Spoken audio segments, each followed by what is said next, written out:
2024ರಲ್ಲಿ ಈ ವರ್ಷದಲ್ಲಿ ನಡೆದಿರುವಂತಹ ಮೊದಲ ಚುನಾವಣಾ ಪೂರ್ವ ಸಮೀಕ್ಷೆ ಇದು. ಲೋಕಸಭಾ ಚುನಾವಣೆ ಘೋಷಣೆಗೆ ಇನ್ನೊಂದು ತಿಂಗಳು ಮಾತ್ರ ಉಳಿದಿದೆ. ಈ ಸಂದರ್ಭದಲ್ಲಿ ಟೈಮ್ಸ್ ನೌ ರಾಷ್ಟ್ರೀಯ ಸುದ್ದಿವಾಹಿನಿ ದೇಶಾದ್ಯಂತ ಒಂದು ಸಮೀಕ್ಷೆಯನ್ನು ಮಾಡಿದೆ. 2024ರ ಲೋಕಸಭಾ ಚುನಾವಣೆಯಲ್ಲಿ ಯಾವ ಪಕ್ಷ, ಯಾವ ಮೈತ್ರಿಕೂಟ ಎಷ್ಟು ಸ್ಥಾನಗಳನ್ನು ಪಡೆಯುತ್ತೆ ಅಂತ ರಾಷ್ಟ್ರ ಮಟ್ಟದಲ್ಲಿ ಒಂದು ಸಮೀಕ್ಷೆ ನಡೆದಿದೆ. ರಾಮ ಮಂದಿರದ ಲೋಕಾರ್ಪಣೆಯ ನಂತರ ನಡೆದಿರುವಂತಹ ಮೊಟ್ಟ ಮೊದಲ ಸಮೀಕ್ಷೆ ಇದು. ನರೇಂದ್ರ ಮೋದಿಯವರ ಪ್ರಕಾರ NDA 400ಕ್ಕೂ ಹೆಚ್ಚು ಸ್ಥಾನವನ್ನು ಗಳಿಸುತ್ತೆ. ಕಾಂಗ್ರೆಸ್ ನೇತೃತ್ವದ ಮೈತ್ರಿಕೂಟದ ಪ್ರಕಾರ ಬಿಜೆಪಿ ಬಹುಮತವನ್ನೇ ಪಡೆಯೋದಿಲ್ಲ. ಕಾಂಗ್ರೆಸ್ ಒಂದು ಹೇಳ್ತಿದೆ, ಬಿಜೆಪಿ ಮತ್ತೆ ಗೆಲ್ತೀವಿ ಅಂತ ಕ್ಲೈಮ್ ಮಾಡ್ತಿದೆ. ಈ ಸಂದರ್ಭದಲ್ಲಿ ಯಾವ ಮೈತ್ರಿಕೂಟಕ್ಕೆ ಎಷ್ಟು ಸ್ಥಾನ ಸಿಗುತ್ತೆ, NDAಗೆ ಎಷ್ಟು ಸ್ಥಾನ, INDIA ಮೈತ್ರಿಕೂಟಕ್ಕೆ ಎಷ್ಟು ಸ್ಥಾನ, ಒಂದಷ್ಟು ಇಂಟ್ರೆಸ್ಟಿಂಗ್ ನಂಬರ್ಗಳಿದ್ದಾವೆ. ನರೇಂದ್ರ ಮೋದಿ 400ಕ್ಕೂ ಹೆಚ್ಚು ಸ್ಥಾನವನ್ನು NDA ಮೈತ್ರಿಕೂಟ ಗಳಿಸುತ್ತೆ ಅಂತ ಹೇಳ್ತಿದ್ದಾರೆ. 370 ಸ್ಥಾನವನ್ನು ಬಿಜೆಪಿ ಏಕಾಂಗಿಯಾಗಿ ಪಡೆಯುತ್ತೆ ಅಂತ ಹೇಳ್ತಿದ್ದಾರೆ. ಕಾಂಗ್ರೆಸ್ 40 ಸ್ಥಾನವನ್ನು ಮೀರೋದಿಲ್ಲ ಅಂತ ನರೇಂದ್ರ ಮೋದಿ ಲೋಕಸಭೆಯಲ್ಲಿ ಮಾತನಾಡ್ತಾ ಹೇಳಿದ್ರು. ಇದೇ ಸಂದರ್ಭದಲ್ಲಿ ಕಾಂಗ್ರೆಸ್ನವರು ಕೂಡ ಬಿಜೆಪಿಯನ್ನು ಬಹುಮತಕ್ಕೆ ಬರದಂತೆ ತಡಿತೀವಿ ಅಂತ ಹೇಳ್ತಿದ್ದಾರೆ. ಹಾಗಿದ್ರೆ ಯಾರಿಗೆ ಎಷ್ಟು ಸ್ಥಾನ ಸಿಗುತ್ತೆ, ನಂಬರ್ಸನ್ನು ನೋಡೋಣ. ಟೈಮ್ಸ್ ನೌ ಸುದ್ದಿವಾಹಿನಿ ನಡೆಸಿರುವಂತಹ ಸಮೀಕ್ಷೆಯ ಮೊದಲ ನಂಬರ್ಸನ್ನು ನಾನು ಕೊಡ್ತಾ ಇದ್ದೀನಿ.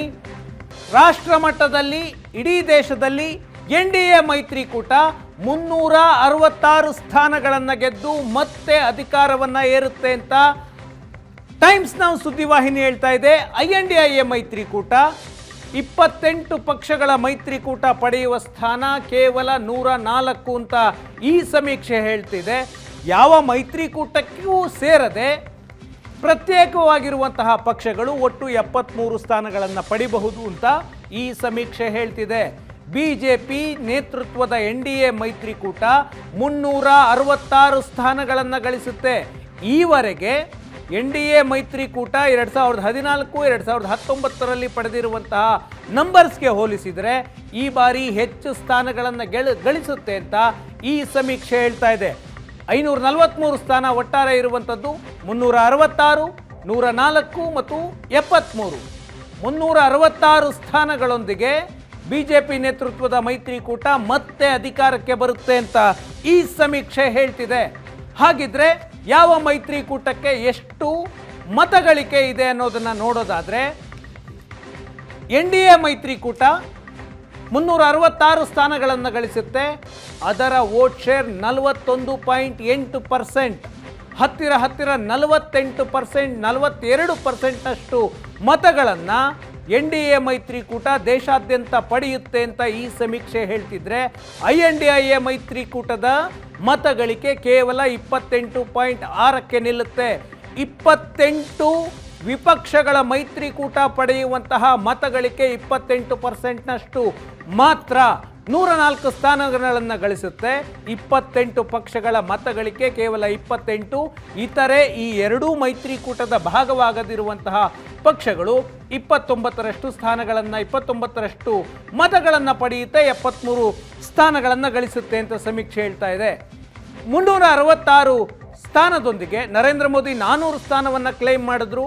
ಬಿಜೆಪಿ ಸಿಂಗಲ್ ಹ್ಯಾಂಡೆಡ್ಲಿ 370 ಸ್ಥಾನವನ್ನು ಗಳಿಸುತ್ತೆ ಎಂದರು.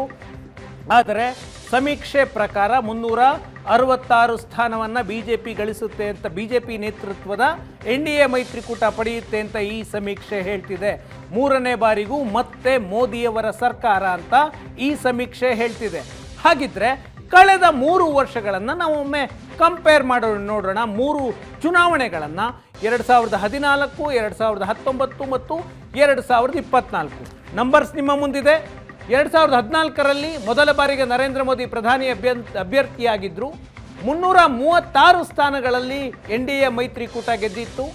ಆ ಸಂಖ್ಯೆ 353ಕ್ಕೆ ಬರುತ್ತೆ 2019ರಲ್ಲಿ. 2019ರ ನಂತರ ಒಂದಷ್ಟು ಪಕ್ಷಗಳು NDA ಮೈತ್ರಿಕೂಟದಿಂದ ಹೊರ ಹೋಗುತ್ತವೆ, ಅದು ಬೇರೆ ವಿಚಾರ. ಉದಾಹರಣೆಗೆ JDU, ಶಿವಸೇನೆ, ಈಗ 2024 366 ಸ್ಥಾನಗಳನ್ನು NDA ಮೈತ್ರಿಕೂಟ ಪಡೆಯುತ್ತೆ ಅಂತ ಈ ಸಮೀಕ್ಷೆ ಹೇಳ್ತಿದೆ. ಅಂದರೆ 2014ಕ್ಕೆ ಮತ್ತು 2019ಕ್ಕೆ ಹೋಲಿಕೆ ಮಾಡಿದ್ರೆ BJP ಮೈತ್ರಿಕೂಟದ ಮೇಲೆ ಜನ ಹೆಚ್ಚು ವಿಶ್ವಾಸವನ್ನು ಇಟ್ಟಿದ್ದಾರೆ ಅಂತ ಈ ನಂಬರ್ಸ್ ತೋರಿಸ್ತಿದೆ.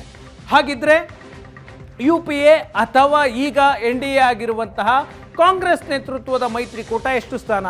59 2014ರಲ್ಲಿ, ಆ ಸಂಖ್ಯೆ 91ಕ್ಕೆ ತಲುಪಿತು 2019ರಲ್ಲಿ. ಈಗ ಅದು ಕೇವಲ 104ಕ್ಕೆ ನಿಲ್ಲುತ್ತೆ. ಅಂದರೆ 2019ರಿಂದ ಈವರೆಗೆ ಕೇವಲ 13 ಸ್ಥಾನಗಳನ್ನಷ್ಟೇ INDIA ಮೈತ್ರಿಕೂಟ ಹೆಚ್ಚಳವನ್ನು ಮಾಡಿಕೊಳ್ಳುತ್ತೆ ಅಂತ ಈ ಸಮೀಕ್ಷೆ ಹೇಳುತ್ತೆ. 2014ರಲ್ಲಿ UPA ಆಗಿತ್ತು, ಆಗ ಕಾಂಗ್ರೆಸ್ ನೇತೃತ್ವದ ಪಕ್ಷಗಳ ಸಂಖ್ಯೆ ಕಡಿಮೆ ಇದ್ವು. ಈಗ 28 ಪಕ್ಷಗಳಿದ್ದಾವೆ, ಆದರೂ ಕೂಡ ಕೇವಲ 13 ಸ್ಥಾನಗಳಷ್ಟೇ ಹೆಚ್ಚಳವಾಗುತ್ತೆ ಅಂತ ಈ ಸಮೀಕ್ಷೆ ಹೇಳ್ತಾ ಇದೆ. ಇತರೆ ಪಕ್ಷಗಳು 2014ರಲ್ಲಿ 148 ಇತ್ತು, ಆ ಸಂಖ್ಯೆ 2019ರಲ್ಲಿ 99ಕ್ಕೆ ಇಳಿತು. ಈ ಬಾರಿ ಅದು 73ಕ್ಕೆ ಇಳಿಯುತ್ತೆ ಅಂತ ಈ ಸಮೀಕ್ಷೆ ಹೇಳ್ತಿದೆ. BJP ಇನ್ನೊಂದಷ್ಟು ಮೈತ್ರಿ ಪಕ್ಷಗಳನ್ನು ತನ್ನತ್ತ ಸೆಳೆಯುವಂತಹ ಪ್ರಯತ್ನವನ್ನು ಮಾಡ್ತಾ ಇದೆ. ಪಂಜಾಬ್ನಲ್ಲಿ ಅಕಾಲಿ ದಳ, ಉತ್ತರ ಪ್ರದೇಶದಲ್ಲಿ RLD, ಆಂಧ್ರ ಪ್ರದೇಶದಲ್ಲಿ ತೆಲುಗು ದೇಶಂ, ಈ ಪಕ್ಷಗಳನ್ನು ತಮ್ಮತ್ತ ಸೆಳೆಯುವಂತಹ ಪ್ರಯತ್ನವನ್ನು ಮಾಡ್ತಾ ಇದೆ. ಹಾಗೆ ಅವರು ಬಂದಿದ್ದೇ ಆದರೆ ಇನ್ನೂ ಸಂಖ್ಯೆ ಜಾಸ್ತಿ ಆಗಬಹುದು. ಮೋದಿಯವರು ಹೇಳಿದ ಪ್ರಕಾರ 400ನ್ನು ಮುಟ್ಟಲೂಬಹುದು, ಮುಟ್ಟದೇನೂ ಕೂಡ ಇರಬಹುದು. ಕಂಪೇರನ್ನು ನೋಡಿದ್ರಿ, ನಾವೊಂದಷ್ಟು ದೊಡ್ಡ ರಾಜ್ಯಗಳಲ್ಲಿ ಯಾರು ಯಾವ ರಾಜ್ಯದಲ್ಲಿ ಎಷ್ಟು ಸ್ಥಾನ ಅನ್ನೋದನ್ನು ನಿಮಗೆ ವಿವರವಾಗಿ ಕೊಡ್ತೀನಿ. ಕೆಲವು ರಾಜ್ಯಗಳು ದೆಹಲಿಯಲ್ಲಿ ಅಧಿಕಾರವನ್ನು ಯಾರು ಹಿಡಿತಾರೆ ಅನ್ನೋದನ್ನು ನಿರ್ಧರಿಸುತ್ತವೆ. ಉದಾಹರಣೆಗೆ ಉತ್ತರ ಪ್ರದೇಶ 80 ಲೋಕಸಭಾ ಕ್ಷೇತ್ರಗಳು ಬರುತ್ತವೆ. ದೆಹಲಿ ಗದ್ದುಗೆ ಉತ್ತರ ಪ್ರದೇಶದ ಮೇಲೆ ಹಾದು ಹೋಗುತ್ತೆ ಅನ್ನುವ ಮಾತಿದೆ. ಯಾಕಂದರೆ ಅತಿ ಹೆಚ್ಚು ಸ್ಥಾನ 80 ಲೋಕಸಭಾ ಕ್ಷೇತ್ರದಲ್ಲಿ NDA 77 ಸ್ಥಾನವನ್ನು ಗೆಲ್ಲುತ್ತೆ. INDIA ಮೈತ್ರಿಕೂಟ ಕೇವಲ 3 ಸ್ಥಾನ ಗೆಲ್ಲುತ್ತೆ ಅಂತ ಈ ಸಮೀಕ್ಷೆ ಹೇಳ್ತಿದೆ. 72 ಸ್ಥಾನವನ್ನು 2014ರಲ್ಲಿ ಗೆದ್ದಿತ್ತು NDA ಮೈತ್ರಿಕೂಟ. 64 ಸ್ಥಾನವನ್ನು 2014ರಲ್ಲಿ 19ರಲ್ಲಿ ಗೆದ್ದಿತ್ತು. ಈ ಬಾರಿ ಆ ಸಂಖ್ಯೆ 77 ತಲುಪುತ್ತೆ. ಉದಾಹರಣೆ, ಅದಕ್ಕೆ ಕಾರಣ ರಾಮ ಮಂದಿರದ ಲೋಕಾರ್ಪಣೆ ಇದೆ, ಅದು ಮತದಾರರ ಮೇಲೆ ಹೆಚ್ಚಾಗಿ ಪರಿಣಾಮ ಬೀರಿರುತ್ತೆ. ಆ ಕಾರಣದಿಂದಾಗಿ 77 ಸ್ಥಾನವನ್ನು ಮುಟ್ಟಬಹುದು ಅಂತ ಸಮೀಕ್ಷೆ ಹೇಳ್ತಿದೆ. ಮಹಾರಾಷ್ಟ್ರ ಮತ್ತೊಂದು ದೊಡ್ಡ ರಾಜ್ಯ, 48 ಕ್ಷೇತ್ರಗಳಿರುವಂತಹ ರಾಜ್ಯ, 39 ಸ್ಥಾನಗಳನ್ನು NDA ಪಡೆಯುತ್ತೆ ಅಂತ ಹೇಳಿದರೆ INDIA ಮೈತ್ರಿಕೂಟ ಕೇವಲ 9 ಸ್ಥಾನ ಪಡೆಯುತ್ತೆ ಅಂತ ಈ ಸಮೀಕ್ಷೆ ಹೇಳ್ತಿದೆ. 42 ಲೋಕಸಭಾ ಕ್ಷೇತ್ರಗಳಿರುವಂತಹ ಪಶ್ಚಿಮ ಬಂಗಾಳದಲ್ಲಿ NDA 15 ಸ್ಥಾನ. NDA ಅಂದರೆ ಅಲ್ಲಿ BJP ಕಳೆದ ಬಾರಿ 18 ಗೆದ್ದಿತ್ತು, ಈ ಬಾರಿ ಮೈನಸ್ ಆಗುತ್ತೆ 3. ಇಂಡಿಯಾ ಮೈತ್ರಿಕೂಟ 27 ಸ್ಥಾನಗಳನ್ನು ಪಶ್ಚಿಮ ಬಂಗಾಳದಲ್ಲಿ ಗೆಲ್ಲುತ್ತೆ. ಅದು TMC ಪ್ಲಸ್ ಕಾಂಗ್ರೆಸ್ ಪ್ಲಸ್ ಎಡಪಕ್ಷಗಳು. ಆದರೆ ಪ್ರತ್ಯೇಕವಾಗಿ ಸ್ಪರ್ಧಿಸ್ತೀವಿ ಅಂತ ಮಮತಾ ಬ್ಯಾನರ್ಜಿ ಈಗಾಗಲೇ ಹೇಳಿದ್ದಾರೆ. ಆದರೂ ನಾನು ಇಂಡಿಯಾ ಕೂಟದ ಭಾಗ ಅಂತ ಹೇಳಿದ್ದಾರೆ.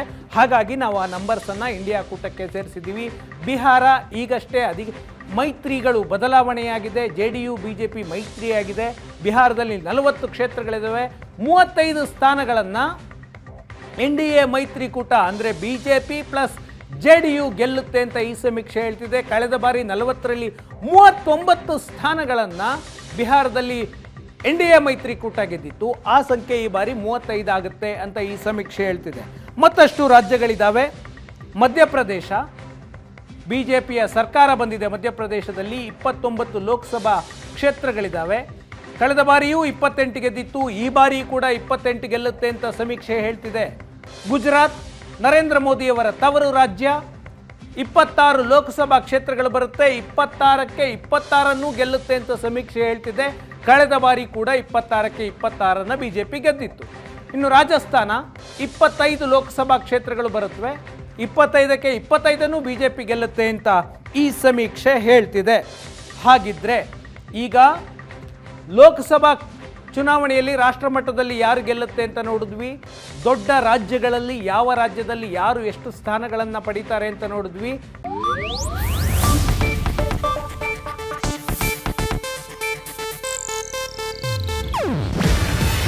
ಇದು ಏಷ್ಯಾನೆಟ್ ನ್ಯೂಸ್ ನೆಟ್ವರ್ಕ್ ಪ್ರಸ್ತುತಿ.